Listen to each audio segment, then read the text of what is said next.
Bonjour à tous, bienvenue à la deuxième capsule d'introduction à la programmation en R. Aujourd'hui, je continue à vous montrer des bases de la programmation informatique. On va parler de syntaxe, on va parler de variables, on va parler de fonctions et je vous montre donc à programmer vos premières lignes de code. Première chose à noter lorsque vous programmez, c'est que les ordinateurs sont extrêmement pointilleux à la syntaxe. La façon dont vous écrivez votre code, que ce soit les ponctuations, les différents symboles, les minuscules, les majuscules, le moindre petit détail va être analysé par l'ordinateur, puis la moindre incohérence va vous être reprochée, souvent de façon un peu bruyante.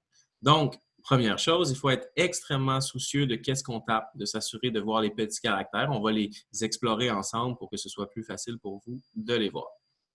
On passe maintenant donc à l'assignation de variables. Une variable, c'est un peu comme une valise ou une étagère dans laquelle on range de l'information. C'est un contenant qu'on peut aller rechercher plus facilement pour reprendre un résultat, le manipuler, faire quelque chose avec. Je vous amène donc ici à la ligne 15 où est-ce qu'on voit trois éléments, un X, deux caractères qui forment une petite flèche et le nombre 2. Qu'est-ce que c'est? X à gauche, c'est le nom de notre variable. On va l'utiliser comme contenant. Et pour ce faire, on va utiliser la petite flèche qui est en fait composée de deux caractères que je vous tape dans la console. D'abord, un crochet vers la gauche et un trait d'union. Je vous invite à trouver comment faire le crochet sur vos claviers puisque vous aurez à le faire fréquemment lorsque vous aurez à programmer en R. Le trait d'union ou le symbole de moins est beaucoup plus connu. Et ensuite, on a le nombre. Donc, si je roule cette première ligne de code-là, on va avoir, vous voyez dans la console, X, assignation 2. Donc, on a mis le nombre 2 dans le X. Si dans ma console, je mets simplement X, qu'est-ce qui va se passer? On voit le 2 qui ressort, puis on peut même manipuler notre X pour faire des calculs mathématiques. Par exemple, je pourrais écrire l'expression que j'écris dans ma console X plus 5. Ça va nous donner le résultat 7. Donc, on a pris une information, un nombre, on a utilisé le symbole d'assignation, puis on l'a rangé dans la variable dit X. On va faire la même chose pour une phrase complète, puisqu'on peut mettre plein d'informations. Vous allez voir tout au long de cette formation qu'on peut mettre plusieurs informations différentes dans une variable. On va faire la même chose, une phrase, et on va aller chercher le contenu. C'est le contenu de cette variable. Vous remarquerez, par exemple, que lorsque j'ai écrit le contenu de ma phrase, je l'ai mis entre deux guillemets et que lorsque je réinvoque ma variable une phrase, l'information ressort encore sous forme de guillemets. On utilise le guillemet pour signifier à l'ordinateur, en fait, qu'on va insérer non pas un nombre, mais bien une chaîne de caractères qui inclut des espaces dans la variable et on va voir plus en détail qu'est-ce que ça implique. Aussi, peut-être le verrez-vous plus tard, peut-être l'avez-vous déjà vu, et l'avez-vous déjà vu dans d'autres langages de programmation, mais lorsque on utilise le symbole d'égalité, ça fonctionne en R. Je peux rouler la ligne de code, on a à éviter, je peux invoquer la variable. Et donc, on peut effectivement assigner à l'aide d'un symbole égal, mais par convention, on va essayer de l'éviter en R, puisqu'on va utiliser plutôt le égal à un autre escient que je vais vous montrer un petit peu plus tard. On peut mettre plusieurs choses, comme je vous disais, dans une variable. Donc, on va explorer ensemble ce que j'ai appelé les types de données primaires. Pour l'ordinateur, pour la machine qui interprète votre code R, toute variable n'est pas égale à une autre. Il va prendre pour acquis qu'une variable contient tel ou tel type d'information. Il va se comporter différemment selon le type d'information qu'il voit dans la variable. On peut vérifier comment l'ordinateur interprète le contenu de la variable avec les fonctions qui commencent par is. Donc, je vais encore une fois assigner un nombre à la variable un nombre. Et ensuite, je vais utiliser la commande is.double tout en mettant la variable entre parenthèses. Et qu'est-ce que j'ai comme résultat? True. Donc, il est vrai que ce qui contient la variable un nombre est un double. Je vous épargne qu'est-ce qu'est un double parce que c'est des détails vraiment d'électronique puis d'électricité, comment est-ce qu'on représente les nombres dans un ordinateur. Mais c'est un problème assez important pour les informaticiens que de représenter un nombre à virgule par ordinateur. Ça prend beaucoup plus d'espace en mémoire. Je vous épargne les détails encore une fois. Mais on va utiliser double, c'est pour double précision. Ça veut dire essentiellement, lorsque vous voyez que is double, c'est un nombre à virgule. Avant que ça vous cause problème ou que vous ayez besoin de vous soucier des détails de l'implémentation du double, vous allez vous rendre pas mal plus loin dans votre apprentissage de l'informatique. Mais en gros, si c'est un double, c'est un nombre à virgule. C'est par opposition à un nombre entier, c'est-à-dire un nombre 1, 2, 3, 4, 5 sans virgule, qui peut parfois être assigné, qui peut être considéré plutôt par l'ordinateur comme un entier. Il va se comporter différemment avec lui. Cependant, ici, vous remarquerez que j'ai inséré un entier dans un nombre. On a quand même montré qu'il le considère comme un double, un nombre à virgule, parce que par défaut, tout nombre qui est inséré dans une variable dans R est considéré par défaut comme un nombre à virgule. Il y a moyen de fonctionner autrement. On va voir rapidement plus tard comment ça fonctionne, mais pour l'instant, considérez simplement que c'est un nombre, que vous pouvez faire des opérations mathématiques dessus, vous pouvez le diviser, et ainsi de suite. Si vous voulez voir comment est structurée l'information dans une variable, on va utiliser la commande str pour structure, puis on va aller voir comment est-ce qu'on a structuré tout ça. Je vais faire str une phrase. Donc, on voit que ce sont des caractères. C'est le contenu de la variable. Je pourrais faire str un nombre. C'est un nombre. Mais on peut aussi modifier la structure ou plutôt la compréhension que la machine a de la nature du contenu de notre variable avec la commande asCharacter. Et là, je peux forcer l'ordinateur à croire qu'en fait, c'est du texte que contient ma variable. Donc, vous voyez ici, si j'utilise la commande asCharacter, j'ai modifié la compréhension que la machine a de son information et il le considère comme une phrase d'un caractère 1. Vous remarquez que les guillemets ont apparu. Mais la modification n'est pas permanente parce que si je retape dans ma console str un nombre, vous voyez, c'est redevenu un nombre. Il y a d'autres types qui existent. D'abord, il y a le type de la valeur manquante. Dans R, c'est NA majuscule. Vous remarquez qu'il n'y a pas de guillemets autour de mon NA. Si je mettais des guillemets, ça deviendrait une chaîne de caractères. Mais présentement, j'ai simplement une valeur manquante. Si je fais structure de ma valeur manquante, qu'est-ce que j'ai? On a le type logique. C'est un autre type. Le type logique inclut deux autres valeurs. La valeur true, la valeur false. On va voir que la notion de vrai et de faux est très importante dans la section sur les structures de contrôle conditionnel et pour aller chercher de l'information, mais on y revient. Mais en bref, on peut définir dans une variable une valeur logique qui peut être soit NA, non-available, pour une donnée manquante, ou true ou false lorsqu'on répond à une question. Et vous avez déjà vu true or false, parce que quand on utilise is logical ou is numeric ou is double, ce qu'on reçoit comme résultat, c'est une valeur logique puisqu'il évalue ceci est-ce un type donné et nous répond vrai ou faux. Donc, on peut vérifier is logical, valeur logique, pardon. C'est une petite erreur typographique. Valeur logique, puisque l'autre terme des valeurs logiques, c'est booléenne, mais ce n'est pas utilisé en R. C'était mon erreur. Donc, is logical, c'est vrai. Is numérique, c'est vrai. Un nombre est numérique. Is character, un nombre. Il dit false. Il a découvert, effectivement, contrairement à la manipulation précédente qu'on avait fait, que notre nombre n'est pas une phrase. Is character, une phrase. Is NA, valeur manquante. Donc, si vous voulez interroger vos variables et savoir qu'est-ce qu'il y a à l'intérieur, comment est-ce que l'ordinateur va se comporter avec celle-ci, vous faites is, le nom du type qui vous intéresse.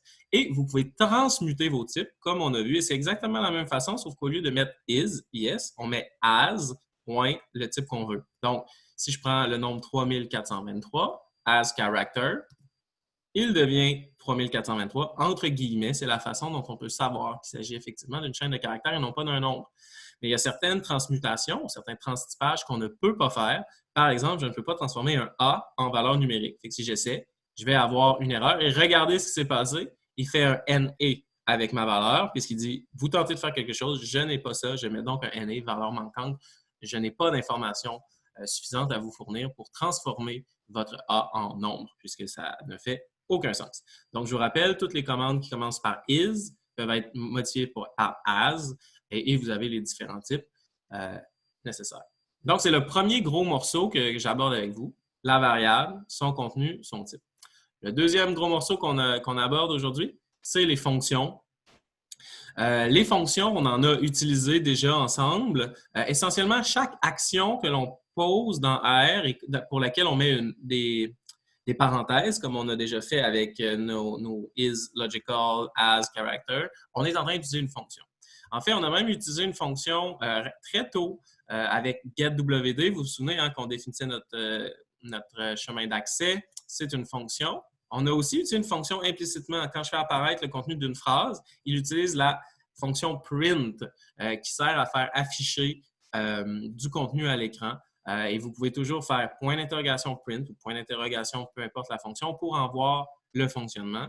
Ici, on voit que print prend un paramètre, une valeur, qu'il va imprimer à l'écran. Et ça fait exactement la même chose que print, une phrase. Vous pouvez créer vos propres fonctions et à des fins de démonstration, je vais créer avec vous différentes fonctions pour qu'on voit un peu mieux en détail comment est-ce que fonctionnent les fonctions et comment fonctionnent les paramètres et les arguments qu'on va passer à une fonction. Donc, je vous présente d'abord la syntaxe pour définir une fonction et j'attire votre œil sur les petits détails parce qu'on a vu que la syntaxe, c'était un enjeu important en programmation. Vous pouvez donc remarquer que, laissez-moi un instant, vous pouvez donc remarquer que on a un nom qui va être à notre fonction. On va écrire une fonction qui va nous dire bonjour pour nous saluer. On va utiliser l'assignation. Donc, comme pour une variable, on va utiliser l'assignation, c'est-à-dire qu'on met de l'information dans un contenu qui ici s'appellera saluer. Ensuite, on va utiliser la fonction fonction. On va simplement dire fonction entre parenthèses. Et là, on voit un nouveau symbole. C'est le crochet avec la petite chose qui pointe par là et les deux morceaux qui pointent par là. Vous voyez bien ce crochet-là. Ça aussi, apprenez à le trouver sur votre clavier. Vous aurez à l'utiliser probablement à quelques reprises lors de mes capsules, mais aussi lors du cours complet. C'est un symbole très important qui permet de dire à l'ordinateur, à l'intérieur de ceci, il y aura du code, de la programmation, et il y aura une fin à ce code. Donc ici, j'en ai deux. J'en ai un ici. Je ferme ici. Et quel est le code? Je veux qu'il imprime « Bonjour ». Pour être capable d'utiliser ma fonction, je dois le rouler une première fois. Donc, on voit qu'il a été mis en mémoire. Il connaît ma fonction. Si j'utilise « Saluer » sans les parenthèses, qu'est-ce qu'il fait? Il me met le code qu'il va rouler lorsque je lancerai la fonction. Et si je lance la fonction avec les parenthèses, il me dit « Bonjour » tel que prévu. C'était le but donc de la fonction « Saluer ». Ça, c'est une fonction très simple et peu importe comment j'utiliserai la fonction, le résultat sera toujours le même. Il va me dire « bonjour ». Mais lorsqu'on a utilisé les fonctions « is »,« character »,« as »,« logical » et ainsi de suite, évidemment, le résultat va changer selon la variable qu'on va faire évaluer par la fonction. Cette variable-là, dans le cas de nos « is », « character », était utilisée comme un argument qu'on passait à la fonction.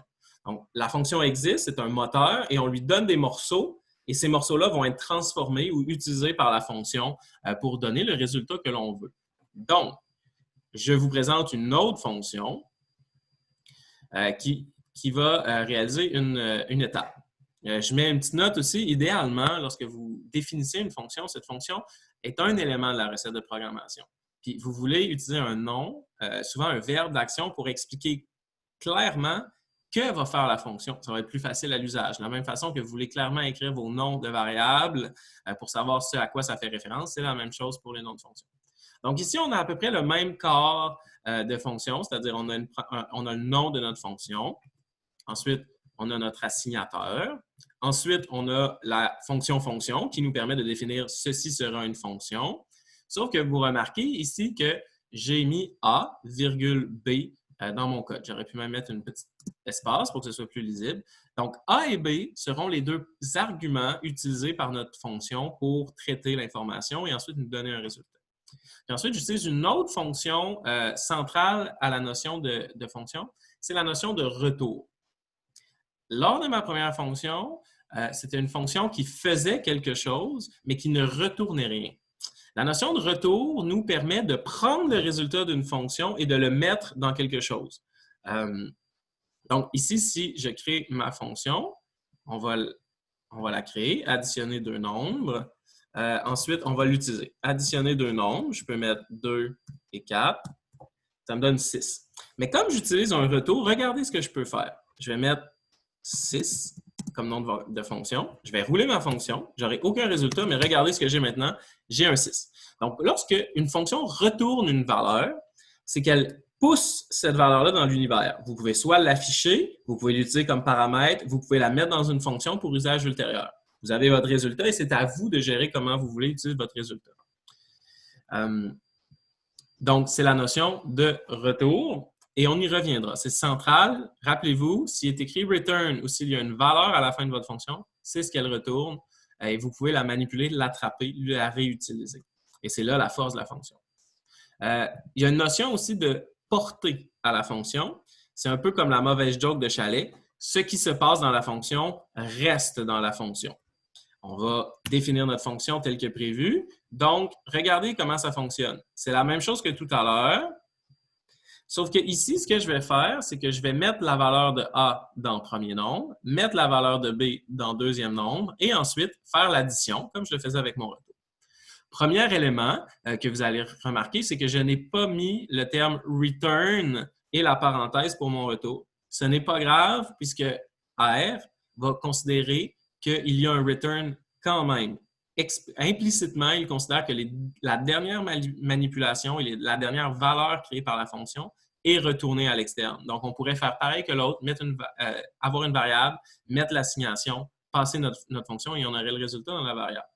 Cependant, la raison pourquoi je veux rouler cette fonction-là encore, et on va avoir le même résultat, si je fais additionner deux nombres, j'ai mon résultat 6. Mais normalement, comme je vous ai montré, on a pris A, on a utilisé l'assignation et on a mis dans une variable qui s'appelle premier nombre. Mais si j'essaie d'afficher premier nombre, je n'ai rien. Premier nombre, not found.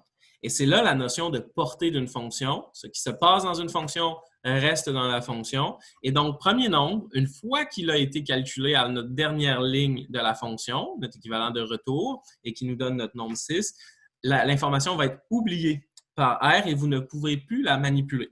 Donc, quand vous définissez une fonction, vous n'avez pas à vous rappeler « Ah, mais là, cette valeur-là, je l'ai-tu utilisée, je ne l'ai-tu pas utilisée? » Non, elle fait ça et reste invisible. Il y a moyen quand même de définir une variable à l'intérieur d'une fonction. La façon la plus simple, c'est de la définir préalablement, et on va le faire plus tard, de la définir préalablement, et ensuite, lorsqu'on va utiliser une assignation dans notre fonction, là, elle va modifier la variable.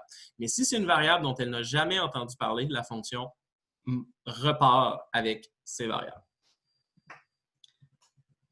Donc, voici, c'est pour ça que je vous expliquais pourquoi ça ne fonctionnait pas, premier nombre, à cause de la portée. Aussi, une fonction peut avoir des valeurs par défaut. Donc, on redéfinit une nouvelle fonction très similaire à notre précédente. Sauf que vous remarquez le fameux égal dont je vous parlais, il sert à définir des paramètres ou des arguments par défaut. Donc, si je fais soustraire, je peux rouler soustraire sans mettre de paramètres. Donc, on va avoir 4, puisque 12 moins 8, comme c'est écrit dans mes paramètres par défaut, c'est le résultat. 12 moins 8, ça donne 4. On peut mettre un seul paramètre, c'est-à-dire B égale 2, pardon. Donc, quel résultat ça nous donne? Un résultat négatif. 2 moins 8 est égal à moins 2. Ou, sans avoir à écrire explicitement les paramètres, on peut garder l'ordre dans lequel a été définie la fonction pour entrer nos nouveaux paramètres. Donc, ici, notre soustraction sera de 6 moins 5. Ça donne 1. Je sais qu'il y a eu beaucoup de notions que j'ai lancées ici, mais c'est quand même important donc de se rappeler, une fonction, ça s'assigne. De la même façon qu'on assigne une variable, on met la variable fonction, on fait rouler la fonction. Celle-ci va retourner la dernière valeur qui a été calculée au sein de la fonction. Vous pouvez le faire de manière plus explicite avec return si vous ne voulez pas vous confondre et vous assurer que vous retournez la bonne valeur. Vous pouvez mettre des paramètres à votre fonction, réutiliser ces paramètres dans les calculs. Vous pouvez mettre des paramètres par défaut. Vous pouvez aussi imbriquer plusieurs fonctions. Toute fonction peut appeler une autre fonction parce que vous vous souvenez, les braquettes qu'on mettait ici, elles servent à mettre plusieurs lignes de code. Et dans la plupart de mes fonctions, j'ai mis quelques lignes, 3, 1, 2, mais on pourrait en mettre plusieurs, bien que ce n'est pas conseillé de mettre énormément de code.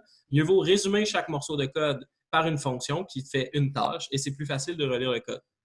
Donc ici, je vous ai fait une fonction un peu loufoque qui va multiplier des nombres, mais qui va nous saluer en même temps. Donc, je fais multiplier dans ma console. Et qu'est-ce que j'ai? J'ai bonjour en ordre et ensuite, il retourne la valeur A fois B. Et je n'ai pas eu besoin de mettre de paramètres puisque j'avais déjà mis des paramètres par défaut, mais on pourrait modifier la multiplication. Si je lui disais A est égal à 5, notre multiplication nous donnera 25 et il nous dit toujours bonjour. Donc, on peut mettre d'autres fonctions dans notre fonction.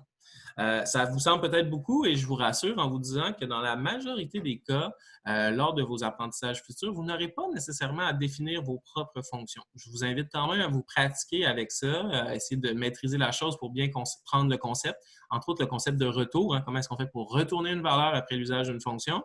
Mais la plupart du temps, les fonctions ont déjà été écrites par autrui dans des packages R. Et on a vu donc comment installer les packages dans la capsule précédente. On va aller voir une fonction qui a déjà été définie, readTable, qu'on va utiliser plus tard. Et là, vous remarquez, si on regarde readTable, on a une panoplie de paramètres. Hein? Moi, j'avais A et B, c'était simple, mais là, il y a File, Header, Set, Quote, Deck, Numerals, blablabla. Je vous épargne les détails de tout ça, mais vous remarquerez que la plupart d'entre eux sont définis par un égal.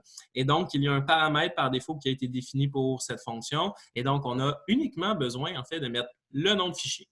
Si vous voulez lire une table, n'importe quelle donnée, on y reviendra plus tard dans les capsules, il suffit de passer un nom de fichier. Tout le reste, ce sont des paramètres par défaut et qu'on peut modifier selon nos besoins. Et donc, c'est aussi ce à quoi sert le point d'interrogation. Ça nous permet donc d'aller revisiter les fonctions, voir les paramètres. Et des fois, on va dire « Ah, mais pourquoi ça se comporte comme ça, cette fonction-là? » Souvent, c'est parce qu'il y a un paramètre qui a déjà été prédéfini et que vous pouvez redéfinir vous-même pour répondre mieux à vos besoins que les usages standards de la fonction. Et finalement, je vous le répète, n'oubliez pas que vous écrivez du code pour un humain autant que pour une machine. Le premier humain étant vous, mais ça peut être vos collaborateurs, ça peut être vous dans 1 an. Donc, soyez explicite. Mettez des commentaires, mettez des noms de variables clairs, mettez des verbes d'action pour vos noms de fonctions. Assurez-vous que ce soit lisible. Indentez bien vos caractères. Hein. Vous voyez ici, je mets un espace après entre la marge et mon code. R le fait tout seul pour moi. Habituez-vous, il va vous placer les nombres un peu pour vous au début. Ça aide grandement la lecture parce que regardez, si on regarde multiplier à nouveau, vous voyez qu'il y a une braquette à la fin. Et donc, vous savez que le code finit immédiatement. Et même si j'écrivais du code ensuite, grâce à l'indentation, donc à l'espèce de tabulation qui se fait, on sait quand le code se termine. Assurez-vous, vous voyez aussi que je mets ma braquette bien à la fin parce que j'aurais pu la mettre ici, puis là, j'aurais pu mettre ça comme ça. Ça aurait probablement fonctionné pareil. Mais c'est pas mal plus difficile à lire et à comprendre l'organisation logique que si vous avez fait l'effort de faire une indentation adéquate. Donc, bonne chance avec votre programmation. Et la meilleure façon, c'est de vous faire aller les doigts. Alors, si vous voulez, je vous invite à écrire une fonction de votre choix et à faire quelques manipulations mathématiques avec elle pour mieux comprendre les différents tenants et aboutissants des fonctions. Sur ce, je vous souhaite une bonne fin de journée et à bientôt!